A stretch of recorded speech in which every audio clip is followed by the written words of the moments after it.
Assalamualaikum warahmatullahi wabarakatuh dan salam sejahtera. Saya Irfan bin Ahmad, nombor metrik 282935, dan juga sahabat saya Muhammad Firdaus bin Mat Sulaiman dan juga Mat Taufik bin Mazin. Kami merupakan pelajar PACE PJUM bagi jurusan Ijazah Sarjana Muda dengan kepujian Pengurusan Awam Cawangan Melaka. Bagi subjek GMGF 2023 pentadbiran kewangan dalam isu ketulisan pilihan kajian, kumpulan kami telah memilih pembekalan yang tidak mengikut spesifikasi. Di dalam slide kami juga kami sertakan sekali rasuah di Malaysia mengikut responden dan juga berkaitan dengan agama, iaitu pemberi rasuah dan penerima rasuah akan masuk ke dalam neraka mengikut hadis riwayat At-Tirmizi. Perolehan kerajaan boleh definisikan sebagai pembelian kerajaan. Sektor perolehan kerajaan amat terdedah kepada jenayah penipuan, penyalahgunaan kuasa dan juga rasuah. Kemungkinan pegawai terlibat dalam perolehan terlibat dengan jenayah rasuah dan ia berlaku sepanjang masa. Apabila barang yang telah diperolehi tidak mengklasifikasi, tidak dapat berfungsi, barang yang mahal atau tidak berkualiti, boleh menyebabkan kerugian dalam barang kerajaan bernilaian jutaan ringgit. Rasuah juga boleh membahayakan nyawa rakyat jika ia melibatkan berkaitan dengan pembinaan dan juga ubat-ubatan. Pembelian kerajaan ini bukan sahaja melibatkan dalam sektor atau organisasi yang berjutaan ringgit, tapi boleh menyebabkan ketersisan bagi sektor yang kecil seperti pembelian alat bekalan pejabat dan juga alat tulis. Secara umumnya, perolehan awam merujuk kepada pembelian yang dibuat oleh kerajaan dan perniagaan awam bagi produk, perkhidmatan dan juga kerja. Menurut Muhammad Tirmizi, kerajaan telah memperuntukkan jumlah yang besar dalam bajet 2020, iaitu perbelanjaan mengurus sebanyak 241 bilion dan juga pembangunan sebanyak 56 bilion. Akibatnya, industri perolehan dilihat mempunyai risiko tertinggi rasuah, kecurian dan penyalahgunaan kuasa. Bukti ini dapat dilihat dalam fakta SPM pada tahun 2013 dan 2018, iaitu sebanyak 42.8% dalam sektor perolehan, diikuti oleh keperluan sebanyak 23%, organisasi sebanyak 13.4%, memberi kuasa dan lesen sebanyak 8.6%, dan berkaitan subsidi atau bantuan sebanyak 8.1%. Datuk Seri Azam Baki juga telah menegaskan bahawa kesalahan merompakan kewangan atau rasuah ketulisan ini merupakan masalah yang serius. Secara retinya, wakil kerajaan yang mengawasi perolehan harus lebih berhati-hati dalam kerja mereka. Punca kesalahan dan kesilapan perolehan terbuka adalah ketidakcukupan perolehan eksekutif, ketulisan urusan rasmi, kecuaian berkaitan urusan pembekalan, ketidakwajaran dan penganiayaan kedudukan. Kesalahan perolehan awam dapat dibahagikan kepada 7 kesalahan utama. Kesalahan pertama iaitu penerimaan pada harga yang tidak masuk akal. Kesalahan kedua, pembekalan yang tidak mengikut spesifikasi. Kesalahan ketiga, pembayaran tidak menepati prosedur yang telah ditetapkan. Kesalahan keempat, penggunaan perantaran dalam transaksi pembelian. Kesalahan kelima, perolehan secara pecah kecil. Kesalahan keenam, penerimaan hadiah oleh penjawat awam. Dan kesalahan yang ketujuh, campur tangan legislatif ataupun wayu. Menurut perundangan negara ini, memberi dan menerima rasuah secara keseluruhannya adalah satu perbuatan jenayah. Cara lain untuk mencirikan rasuah adalah seperti berikut: menerima tunai, sumbangan, faedah, pinjaman, yuran, hadiah, cagaran, sekeping tanah dan lain-lain adalah apa-apa faedah seperti ini. Selain daripada itu, sebarang jenis perundingan berharga seperti pemerolehan komisen, bonus, rebate, potongan dan peratusan. Selain itu, sebarang bentuk perjanjian yang menawarkan pekerjaan atau perkhidmatan dalam apa jua bentuk, jawatan atau kedudukan. Kelulusan pembayaran, sebarang pinjaman, obligasi atau liability, sama ada secara keseluruhan atau sebahagian.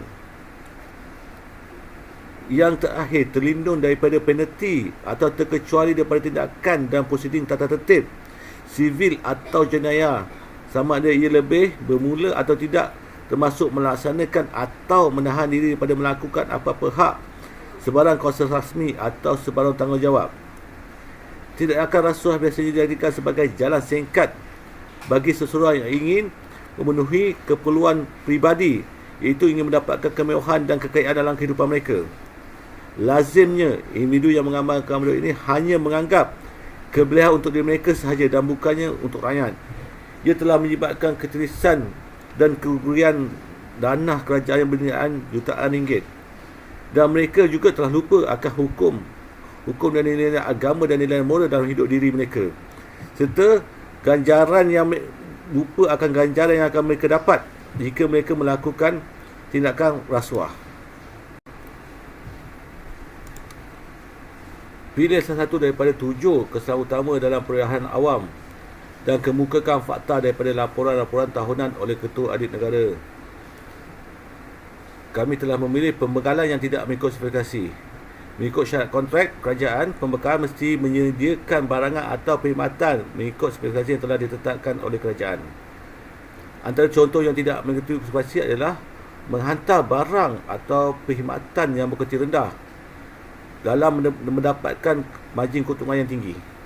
Di samping itu, berlaku juga perbincangan dan rundingan secara peribadi antara pembekal atau kontraktor dengan pegawai perolehan tersebut dalam membawa kepada ketirisan pembekalan. Di samping itu, terdapat juga penyelewengan pegawai penerima yang tidak membuat pemeriksaan semasa menerima barang tersebut, kerana keuntungan tersebut akan dibahagikan kepada pegawai perolehan yang dilantik. Terdapat kesalahan di mana kesilapan pegawai perolehan yang membuat spesifikasi berkaitan dengan perolehan. Barang yang tidak mengikuti atau bekalan yang tidak mengikuti akan tidak dapat digunakan dan mungkin akan dilupuskan. Di sini saya akan memilih beberapa contoh kes. Yang pertama, daripada laporan Ketua Audit Negara tahun 2010, sebanyak 23 komputer telah dibeli oleh pihak Lembaga Sukan Awam SM dengan pembelanjaan sebanyak 5.6 juta seperti ditunjukkan oleh laporan Ketua Audit. Namun hanya 5 daripada mereka yang cukup berjaya untuk bersaing. Sementara itu, 18 kuda lagi gagal memenuhi keperluan Federation Equestrian International. Contoh kes 2, Jabatan Kastam Diraja Malaysia membeli kasut yang tidak mematuhi kriteria. Menurut Ketua Audit Negara, tahun 2012, kerugian sebanyak RM602,089 telah dilaporkan kerana terdapat 7,659 pasang kasut yang tidak dapat menepati saiz pegawai dan tidak dapat digunakan serta kasut tidak dapat dalam keadaan yang tidak rosak. Ia dapat dilihat melalui laporan Ketua Audit Negara tahun 2012, siri 2. Contoh ketiga, di mahkamah, pegawai perolehan didakwa meluluskan bahan haram iaitu 40 kamera SLR daripada sebuah firma dengan jumlah sebanyak RM360,000, bermaksud setiap kamera berharga RM9,000, dan bekas penolong keamanan sebuah agensi itu didakwa di mahkamah kerana kamera yang disediakan hanyalah jenis model Sony DSC-HS yang berharga seunit sebanyak RM6,000 dan bernilai keseluruhan sebanyak RM240,000. Berlaku ketirisan sebanyak RM120,000. Mengikut Seksyen 11C Akta Pencegahan Rasuah, pegawai tersebut terbabit telah dituduh.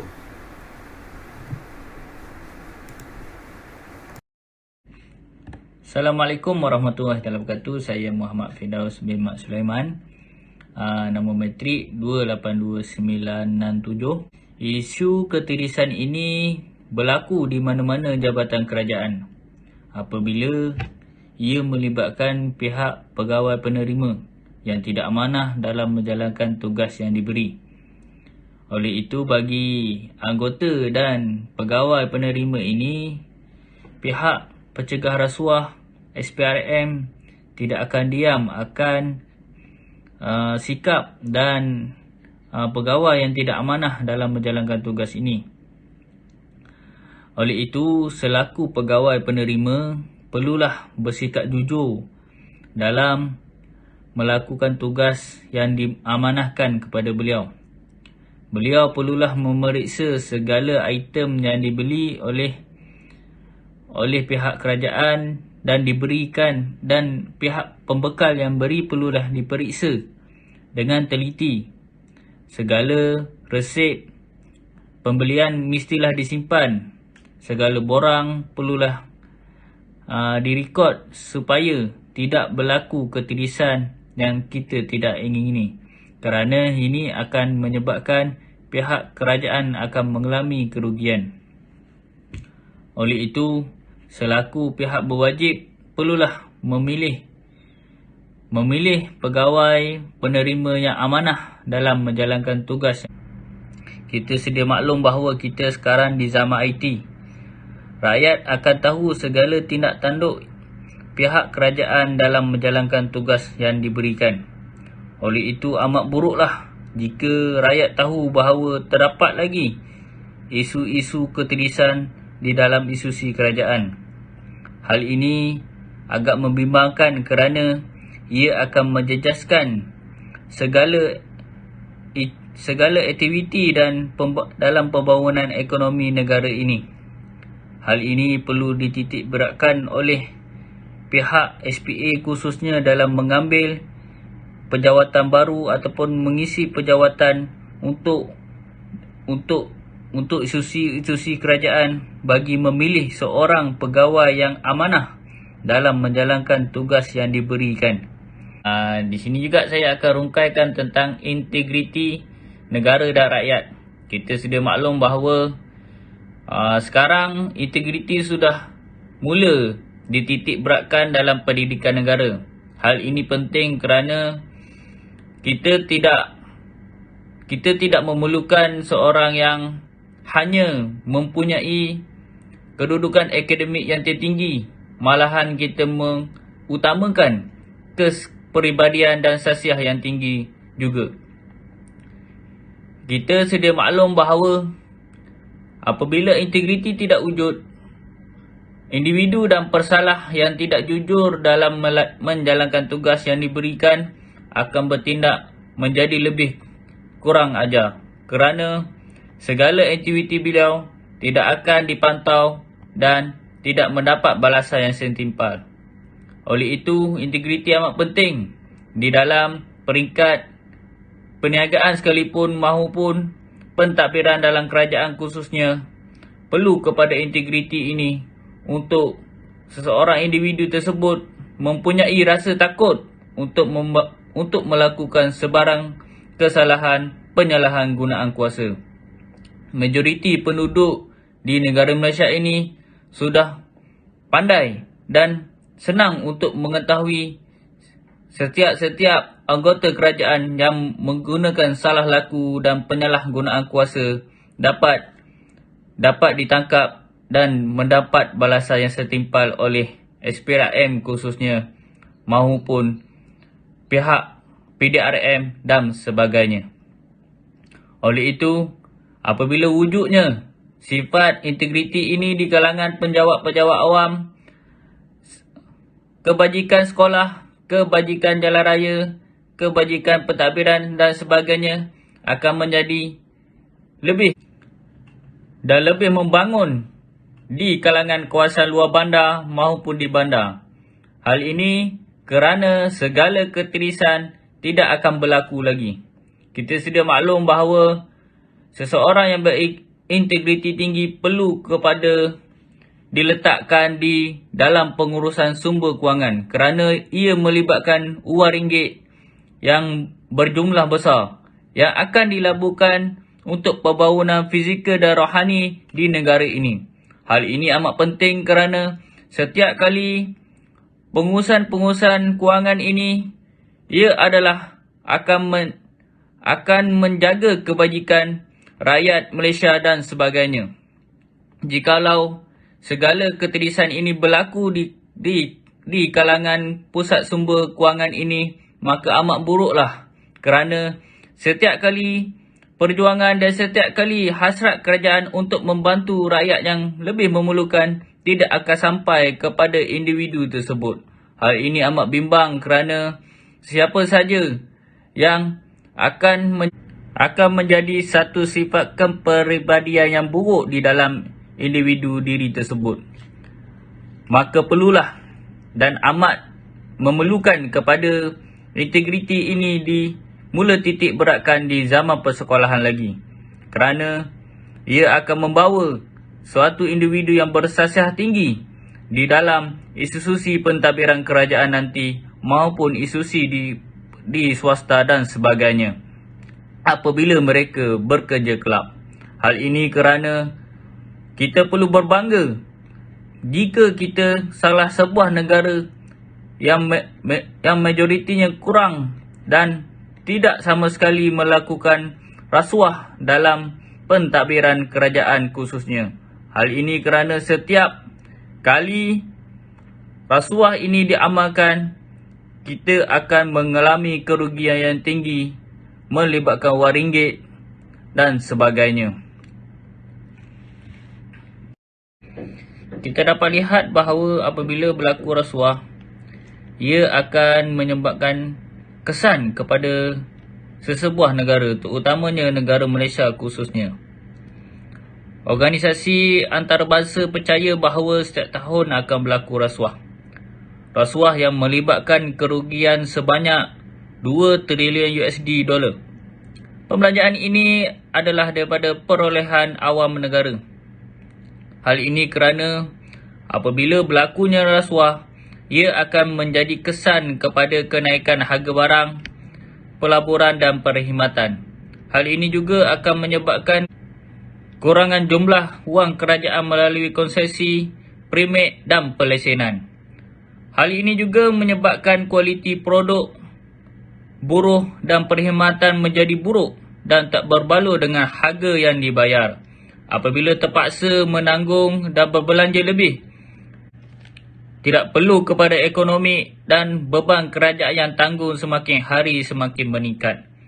Hal ini juga apabila kerajaan terpaksa menanggung belanja yang berlebihan untuk membaiki barangan dan pekerja bawahan untuk kemajuan negara tidak dapat keuntungan.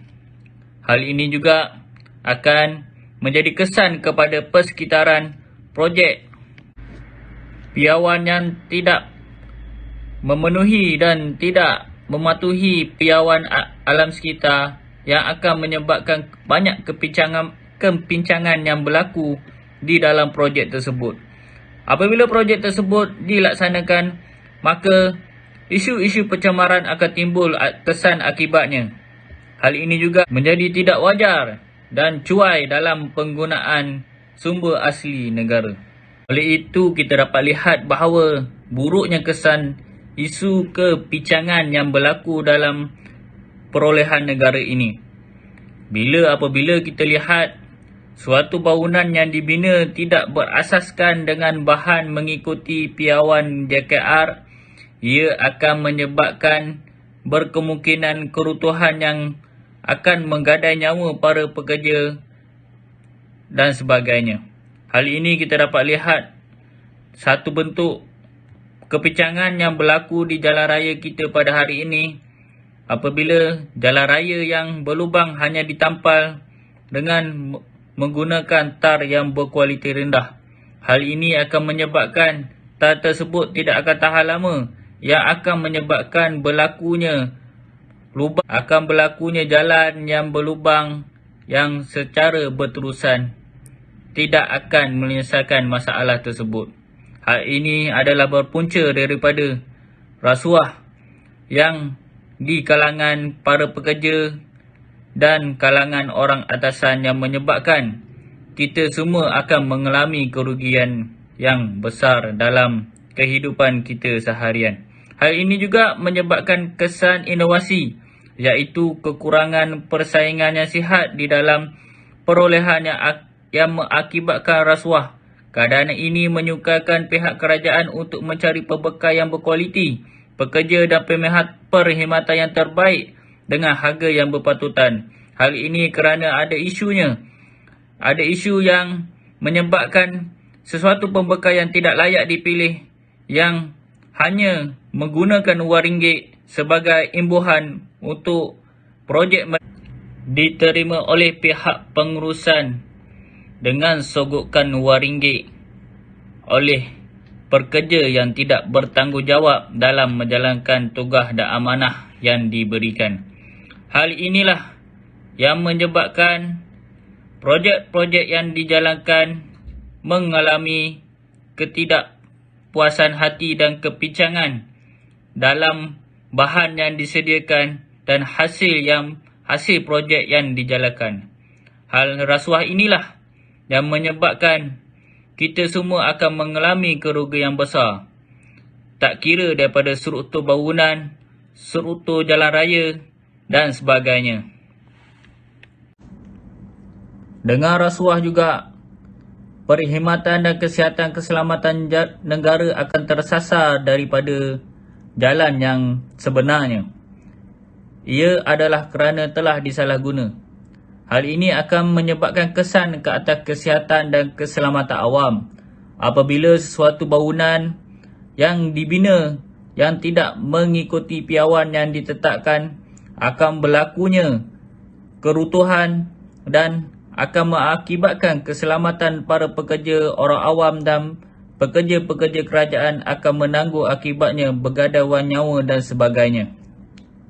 Oleh itu, banyak ketirisan di kalangan penjawat awam dalam melakukan segala gerak kerja pihak kerajaan. Ia akan menyebabkan KDNK dalam negara Malaysia ini semakin perlahan. Selain itu, ia juga akan menjejaskan ekonomi di negara Malaysia ini. Pihak-pihak yang bertanggungjawab hendaklah mendapat hukuman yang setimpal di pengadilan. Kita dapat lihat bahawa masih terdapat golongan-golongan ini diselamatkan atau disembunyikan oleh kerana pihak atasan mendapat imbuhan daripada beliau. Hal ini agak malang bagi kita semua kerana kita bimbang, takut bahawa rakyat akan hilang kepercayaan kepada pentadbiran kerajaan. Kita sedia maklum bahawa kita di zaman teknologi di hujung jari, zaman sosial media. Kita dapat lihat bahawa segala kesalahan dalam penggunaan kuasa pihak kerajaan akan diketahui oleh rakyat Malaysia dengan cepatnya. Oleh itu, saya sebagai penjawat awam dan sebagai rakyat Malaysia berhasrat untuk menyampaikan bahawa perlulah bekerja dengan integriti dan amanah dalam menjalankan tugas seharian kita, kerana setiap tugasan yang kita lakukan di dunia akan dipertanggungjawabkan di akhirat kelak. Oleh itu, perlulah kita menjaga amanah yang diberikan oleh rakyat Malaysia ini dengan sebaik-baiknya. Bismillahirrahmanirrahim. Assalamualaikum warahmatullahi wabarakatuh. Salam sejahtera, saya Mat Taufik Muhammad Zain 282948. Terima kasih kepada rakan saya Cik Ruven dan Cik Firdaus yang telah mengulas lebih lanjut mengenai isu rasuah di negara kita. Dalam negara kita, isu rasuah bukanlah satu perkara yang baru seperti dijelaskan oleh rakan-rakan saya. Namun tindakan yang diambil oleh pihak kerajaan dalam mengekang isu rasuah ini, lebih-lebih lagi dalam kerajaan itu sendiri, amat penting dalam memastikan kelangsungan dan kelestarian pembangunan sebuah negara.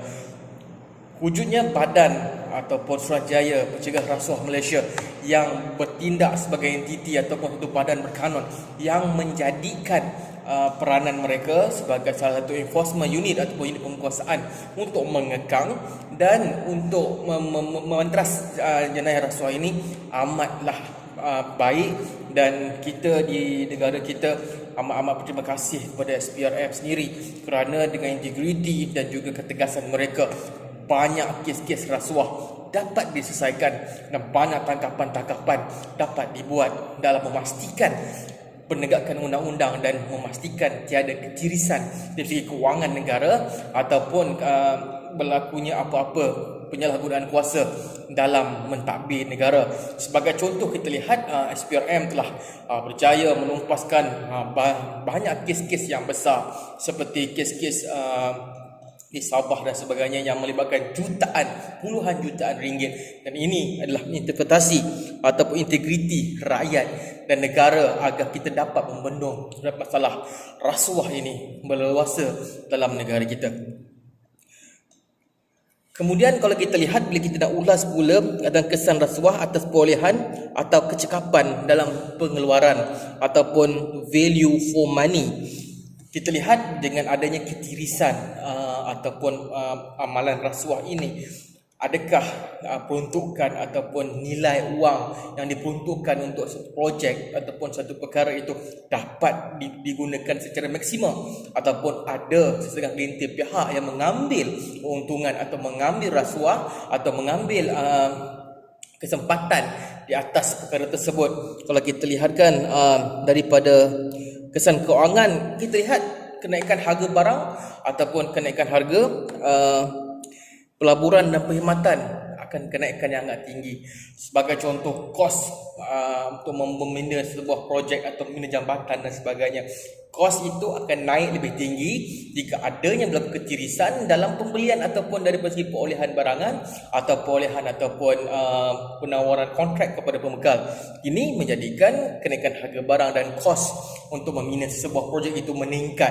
Dan ada di kalangan juga kos yang meningkat ini tidak dapat diserap oleh kontraktor dan akhirnya berlaku ketirisan di situ dan berlakunya ketidakpatuhan kepada spesifikasi yang telah ditetapkan.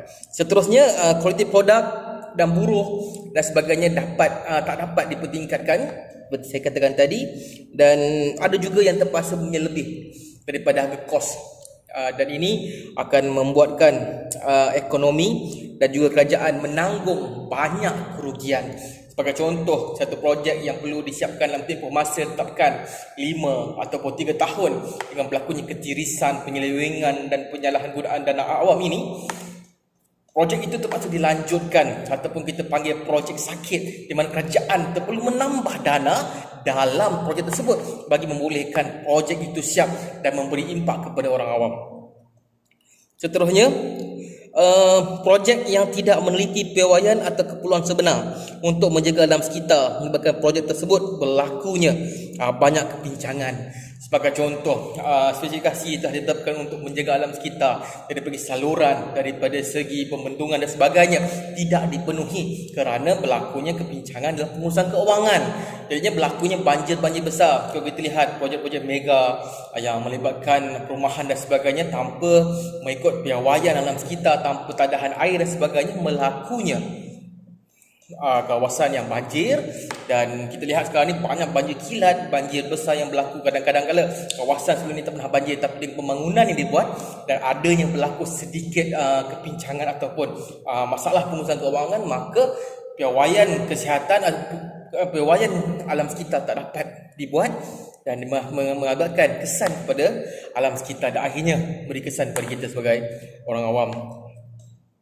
Dan seterusnya, perkhidmatan kesihatan, keselamatan ataupun kerajaan tersasar kerana wang awam yang dibutuhkan telah disalahguna.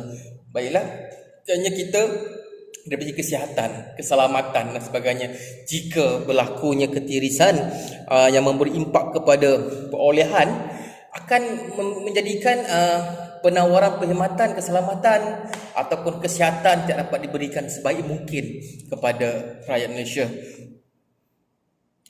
Dan seterusnya, kalau kita lihat bila adanya berlakunya ketirisan ataupun penyelewengan dalam perolehan, inovasi tak dapat dibentuk ataupun tak dapat disemarakkan dengan lebih baik kerana perkara yang sama akan berulang dan mereka tidak akan mahu ada perubahan dalam satu pergerakan atau satu projek itu juga. Seterusnya, kemudian pelaburan yang datang dari luar untuk satu benda inovasi dan sebagainya akan terhagis kerana kepercayaan pelabur asing, kepercayaan pelabur kepada syarikat-syarikat yang ingin maju dengan inovasi, dengan aktiviti ini akan terbantut kerana khawatir akan implementasi ataupun pelaburan itu akan tersasar dan akan tidak akan memberi impak kepada syarikat pelabur, dan akhirnya inovasi itu sendiri akan terkubur dan syarikat-syarikat ataupun mereka yang mempunyai idea yang baik untuk mengembangkan satu produk ataupun projek akan terbiar begitu sahaja. Seterusnya, dia juga yang paling penting, ia akan menghakis kepercayaan rakyat kepada kerajaan. Kalau kita lihat baru-baru ini banyak kes-kes penyelewengan, salah guna kuasa, pengubuhan wang haram ataupun penggunaan dana-dana awam yang diselewengkan oleh para pemimpin, oleh kerajaan sendiri, maka secara tidak langsung masyarakat atau rakyat sedikit sebanyak meletakkan pertanyaan, meletakkan satu rasa tidak puas hati kepada kerajaan. Mengapa mereka yang dipercayakan, yang diberikan mandat untuk mentadbir membuat perkara begitu dengan mengambil rasuah, dengan menyalahguna kuasa, dengan mengambil komisen dan sebagainya. Dan ini menjadikan rakyat kurang percaya dan menghakis kepercayaan rakyat kepada pemimpin dan kepada kerajaan yang memimpin sebuah negara. Yang saya hormati Dr. Zul, rakan-rakan seperjuangan sekalian, perilaku rasuah ini adalah salah satu perilaku yang mempengaruhi individu untuk melakukan sesuatu kesalahan ataupun melanggar etika ataupun sesuatu kecurangan dalam perkhidmatan ataupun pekerjaan mereka. Kalau kita bercerita tentang teori berkaitan rasuah, kita boleh lihat beberapa teori yang saya rasa amat mudah untuk dikaitkan dengan perilaku rasuah. Antaranya adalah teori penipuan barat, teori penipuan, teori seperti segitiga penipuan dan teori belian penipuan. Jadinya antara teori-teori ini adalah melihat bagaimana seseorang individu itu lebih cenderung untuk melakukan perilakuan ataupun perlakuan yang melanggar etika ataupun kecurangan dalam pentadbir perolehan ataupun kewangan. Kerana mereka pertamanya adalah antaranya 95% daripada kes penipuan ini adalah berkaitan dengan tekanan kewangan. Ini adalah kerana penipuan ini dapat dibuat kecurangan ini dibuat kerana adanya tekanan kewangan dalam diri individu tersebut, dan peluang dan ruang terbuka di hadapan mata untuk melakukan kecurangan ini atau melakukan penyalahgunaan kuasa dengan menggunakan kapasiti mereka dalam satu posisi ataupun satu kedudukan untuk mereka lakukan perkara tersebut. Kemudian jadinya mekanisme yang diambil oleh agensi ataupun pihak kerajaan ataupun pihak swasta, mereka perlu melihat bagaimana untuk mengatasi masalah ini daripada segi teori penipuan belian ini. Jadinya mungkin mekanisme dengan kenaikan gaji ataupun penambahan allowance dan sebagainya untuk mengurangkan tekanan ekonomi kepada mereka ataupun kepada pekerja atau kepada individu yang ada kecenderungan untuk melakukan kecurangan ataupun melakukan penyalahgunaan kuasa dalam mentadbir urus perolehan dan keuangan.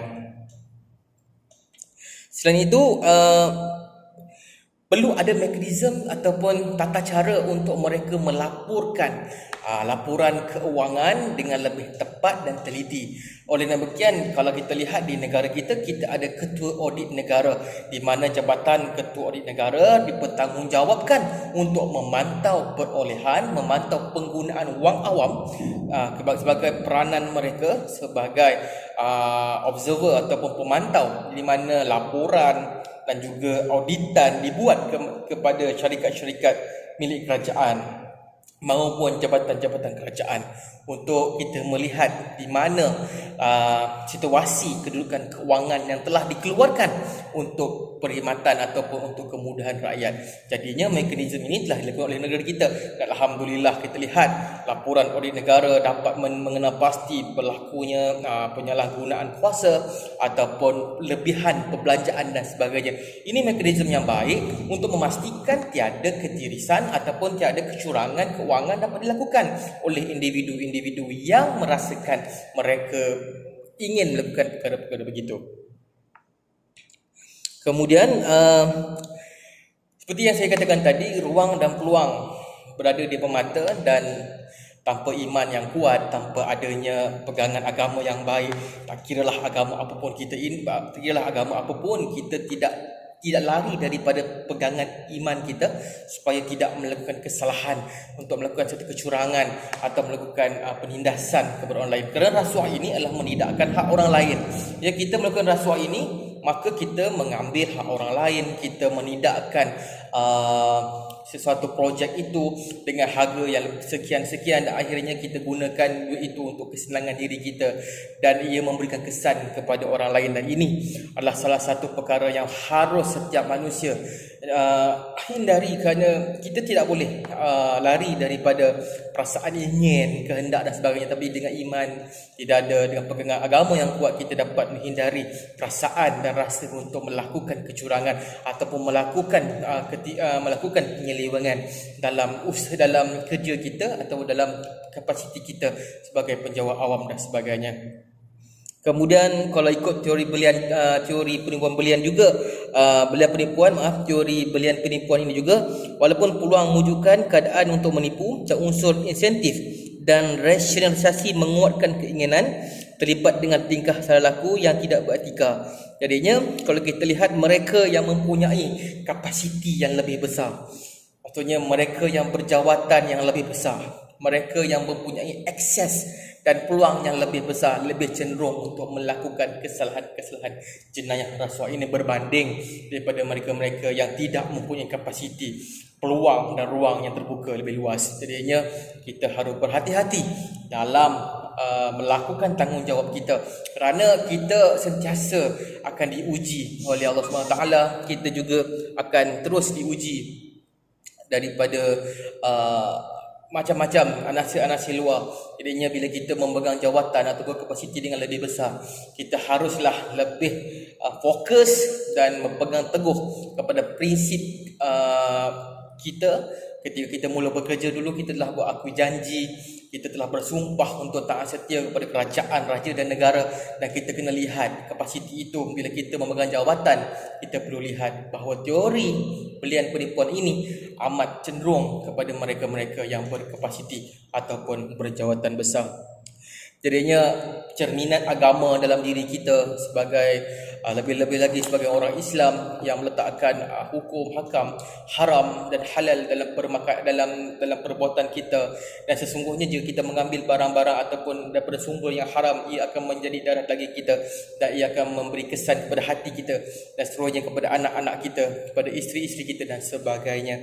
Dan janganlah sebab kerana kita perasaan tamak ataupun perasaan keinginan yang tinggi untuk memiliki sesuatu di luar kemampuan kita mendorong kita dengan peluang yang ada, dengan desakan ekonomi yang ada, dengan dan penting sekali kapasiti kita atau peluang yang kita ada, kita melakukan kecurangan keuangan, kita lakukan penyelewangan, dan akhirnya bukan sahaja memberi kesan kepada kita dan keluarga, namun dia akan memberi kesan lebih besar kepada negara kita yang kita cintai.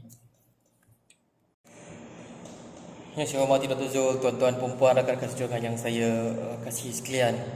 Secara tuntasnya kita lihat bahawa rasuah ini, penyelewengan dalam perolehan kerajaan adalah salah satu boleh dikatakan sebagai bara yang kian merebak dan memberikan kesan ataupun impak yang sangat dahsyat dan sangat besar kepada perolehan dan juga kerajaan Malaysia.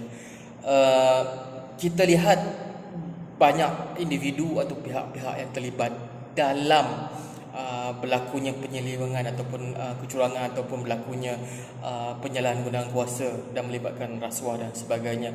Dan negara kita, negara Malaysia ini jugalah, kerajaan juga akan melihat benda ini dalam satu ruang lingkup yang agak luas, kerana adanya peluang-peluang ataupun ruang-ruang untuk kaki tangan awam ataupun pegawai tinggi awam untuk terjebak dalam masalah rasuah ini. Dan kita lihat secara tidak langsung pendapatan kerajaan juga, pendapatan negara juga akan merundum jika berlakunya rasuah, kerana ketidakpercayaan negara-negara luar, pelabur-pelabur asing untuk turun melabur negara kita akan menyebabkan kadar pelaburan kita dan juga kadar pendekatan negara kita akan merundum jatuh. Seterusnya kita lihat bagaimana Malaysia meneruskan penguatkuasaan melalui Suruhanjaya Pencegah Rasuah daripada segi daripada pihak SPRM sendiri. daripada pihak PBT sendiri, pihak berkuasa tempatan sendiri sebagai mengekang gejala rasuah ini, kerana gejala rasuah ini sesungguhnya akan mengakibatkan berlakunya pelbagai kemusnahan atau berlakunya pelbagai perkara-perkara yang tidak diingini dalam pembangunan sebuah negara, khususnya negara kita Malaysia. Jadinya kita lihat juga SPRM, PDRM mempergiatkan usaha mereka, mempergiatkan serbuan dan tangkapan kepada aduan-aduan awam berkaitan dengan penyalahgunaan kuasa dan juga ketirisan kewangan dan sebagainya. Jadinya sebagai rakyat Malaysia, kita juga mempunyai ruang dan peluang untuk menjadi mata-mata untuk melaporkan jika berlakunya ketirisan, berlakunya mengesyaki, berlakunya ada penyelewengan dan sebagainya, dan mereka sentiasa menerima aduan kita dan membuat siasatan segala lengkap untuk memastikan bahawa petualang-petualang ini atau mereka-mereka ini yang mengambil rasuah ataupun menyalahgunakan kuasa atau melakukan kecurangan ini dapat ditangkap, bagi memastikan kestabilan ekonomi khususnya, dan juga memastikan kestabilan kewangan dan juga kestabilan dan kelestarian pembangunan negara Malaysia. Dan sebagai langkah juga, kerajaan juga telah membuat Akta Kebebasan Maklumat Persekutuan dan juga Akta Rahsia Rasmi, di mana perkara-perkara ini yang penting bagi mengukuhkan penguasaan dalam memastikan dapat membentras gejala rasuah. Dan bukan sahaja enforcement ataupun penguasaan, advokasi juga dilakukan oleh pihak SPRM, PDRM dan sebagainya, diwar-warkan di media-media cetak, di media elektronik dan media sosial bahawa bahana rasuah ini bukan sahaja akan memberi kesan kepada perasuah atau pemberi rasuah, namun kesan yang lebih besar akan terasa di sebuah negara kerana berlakunya penyelewengan perolehan awam. Jadinya kalau kita lihat keperluan untuk membangun rasuah ini secara sistematik di negara ini, khususnya dalam sektor perindustrian, yang akan memberikan kesan negatif terhadap perkembangan ekonomi. Jadinya ada yang pemain-pemain industri yang menggunakan kedudukan, mengambil kepentingan dan peluang untuk ini akan memberikan kesan yang sangat negatif dalam perkembangan ekonomi dan pendapatan negara. Dan menurut Muhammad Tirmizi 2020, dengan adanya berlakunya ketirisan, berlakunya penyelewengan daripada segi pembelian barangan, binaan dan sebagainya, menurunkan kualiti projek dan sebagainya, dan akhirnya apa yang berlaku disebabkan dengan gejala rasuah ini ataupun penyelewengan kuasa ini akan memberi kesan, dan impak itu akan diterima oleh kita sendiri. So sebagai rakyat Malaysia yang mempunyai tanggungjawab, kita haruslah sentiasa berpegang kepada jati diri kita bahawa kita tidak perlu mengambil rasuah, kerana rasuah ini bukanlah satu perkara yang baik, ataupun benda ini akan memberikan satu kesan ataupun memberikan satu akhirnya akan memberikan satu perkara yang tidak baik pada diri kita, keluarga dan masyarakat. Ingatlah, sebagai orang Islam dan Muslim, kita haruslah mencari rezeki yang halal, halalan thayyiban, rezeki yang halal dan baik, supaya seterusnya kita dapat melahirkan zuriat-zuriat yang baik, dan akhirnya kita menjadi seorang Muslim yang kuat atau menjadi seorang rakyat yang kuat untuk membangunkan negara kita sendiri. Sekian, itulah pembincangan kami daripada kumpulan kami yang membuat isu mengenai rasuah dalam perolehan, isu ketirisan perolehan kerajaan, pembekalan yang tidak mengikut spesifikasi. Jadinya kita lihat bagaimana diulas oleh rakan-rakan saya sendiri, bagaimana kesan dan impak jika berlakunya ketirisan dalam melaksanakan suatu pembekalan atau pembinaan. Terima kasih kepada Dr. Zul, rakan-rakan seperjuangan saya iaitu Cik Ruven dan Cik Firdaus, rakan-rakan yang lain yang menyumbangkan idea dan pendapat dalam kami menyiapkan tugasan ini. Sesungguhnya tanpa sokongan ataupun tunjuk ajar daripada yang saya hormati Dr.